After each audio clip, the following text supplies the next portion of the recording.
Excellence, Monsieur le Président de la République, Madame la Première Dame, Excellence, Monsieur le Président Henri Konan Bédié et Madame, Excellence, Messieurs, Mesdames, les chefs des institutions, Monsieur le Premier ministre, éminentes personnalités, Mesdames et Messieurs, en vos rangs et qualités. Ce 16 décembre 2014 est un grand jour pour la Côte d'Ivoire et ses amis. Lors de son passage en Côte d'Ivoire, ma collègue et amie Christine Lagarde, directrice générale du FMI, avait exhorté les Ivoiriens à œuvrer à l'accomplissement d'un deuxième miracle ivoirien. L'inauguration de ce bel ouvrage constitue, me semble-t-il, une concrétisation de cette démarche. Je voudrais donc féliciter le gouvernement et le peuple de Côte d'Ivoire.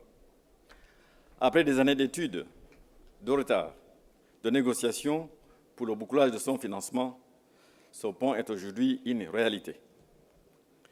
Monsieur le Président, Excellences, ce type de projet n'est pas toujours facile à réaliser, surtout dans le contexte d'un pays sortant des longs conflits.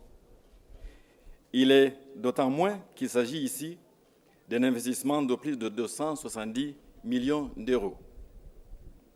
Pour mener ce projet à bien, il a fallu, en plus des fonds propres des promoteurs et de la subvention de l'État, réunir de nombreux partenaires financiers et surmonter beaucoup de difficultés d'ordre technique et liées à l'ingénierie financière. La Banque africaine, qui vient de rentrer à son siège à Abidjan, après une décennie de relocalisation, est fière d'avoir joué le rôle de chef de file pour ce grand projet et d'y avoir apporté une contribution substantielle. La ville d'Abidjan occupe une place particulière dans l'histoire de la BAD et dans le cœur de ses employés et de ses cadres. Nous estimons qu'il est de notre responsabilité de lui accorder donc une attention particulière. Je voudrais ici saluer les institutions sœurs qui se sont jointes à nous pour financer ce projet magnifique. Et je vois ici présents les PDG de la BMCE, l'Africa Finance Corporation, le FMO, la BOAD, la BIDC, ainsi que la MIGA.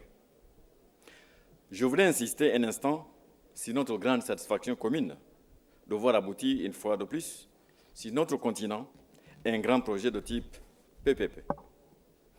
Pour combler son déficit d'infrastructures, l'Afrique ne peut réunir aujourd'hui que 50 milliards de dollars chaque année, provenant de ressources internes, des organismes internationaux, des marchés des capitaux, des grands partenaires, voire de contrats de troc basés sur des ressources naturelles. Cela laisse un déficit de 42 milliards de dollars chaque année. Et au vu des contraintes de moyens publics, tous nos pays sont désormais appelés à recourir de plus en plus à ce mode de financement. Cela ne peut pas tout régler et c'est souvent compliqué et prend du temps. Grâce à des innovations de ce type ici en Côte d'Ivoire, au Sénégal, au Nigeria et dans d'autres pays africains, la BAD a accumulé une expérience qui nous permet aujourd'hui de relever ce type de défi.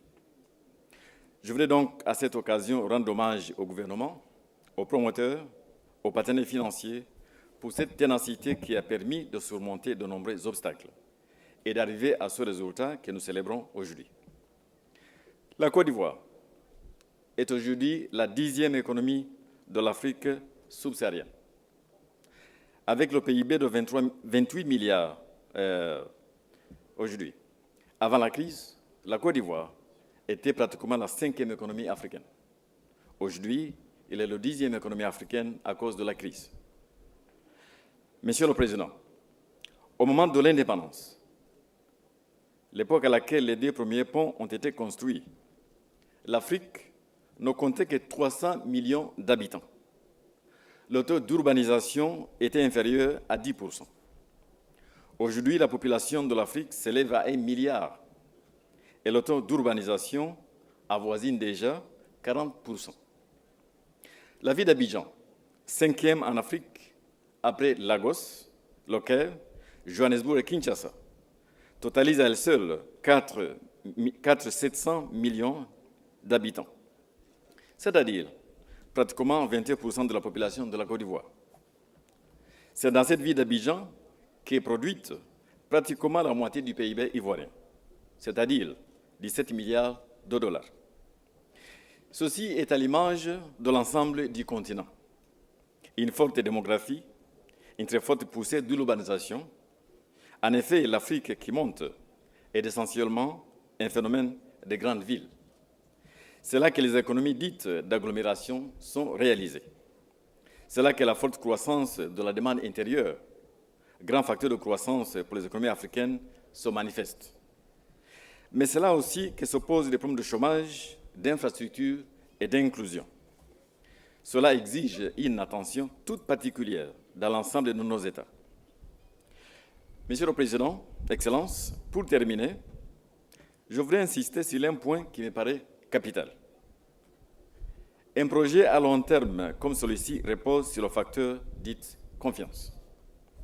La confiance que chaque partie jouera sa partition pendant de longues années. Le risque pris par tous les acteurs, le promoteur, les partenaires financiers, est contrebalancé par la confiance placée dans le pays lui-même, un pays stable qui respectera tous ses engagements, que ce soit au niveau de la tarification ou des règlements des disputes. Une confiance qui repose sur une longue expérience réussie de la Côte d'Ivoire dans le domaine du PPP. C'est cela qui va conforter ce type de projet à l'avenir et éviter les primes de risque que la Côte d'Ivoire ne peut pas se permettre. Un grand philosophe et mathématicien disait il y a 3 siècles, « Les hommes construisent trop de murs et pas assez de ponts ». Un nouveau pont voit le jour aujourd'hui, pratiquement 50 ans après les 2 premiers, datant de 1957 et 1967. C'est le symbole d'une nouvelle Côte d'Ivoire qui se rétablisse, non seulement sur le point physique, mais aussi sur le plan social et politique. Ce pont, comme beaucoup d'autres en Afrique, où la BAD a été associée, signale aussi cette Afrique émergente, malgré des soubresauts et des défis ici et là. Mais cette émergence exige de nous tous, 54 pays africains, de bâtir des sociétés stables, inclusives. Relever des défis de l'instabilité et des crises politiques répétitives qui coûtent à l'Afrique tant d'opportunités et détruisent son patrimoine. Relever les défis des infrastructures qui coûtent à l'Afrique 2% du PIB chaque année. Relever les défis de l'urbanisme, les défis de l'intégration du marché unique africain. Bref, relever les défis de la transformation économique, de la création de l'emploi pour sa jeunesse. Monsieur le Président, Excellences, chers amis, l'inauguration de son pont marque une étape particulière pour la Côte d'Ivoire. La Banque africaine est fière d'avoir joué sa partition en tant que chef de file. À chaque fois que nous serons sollicités pour ce type de projet, nous répondrons toujours présents. Félicitations donc. Félicitations et bon vent pour le reste du voyage. Je vous remercie de votre aimable attention.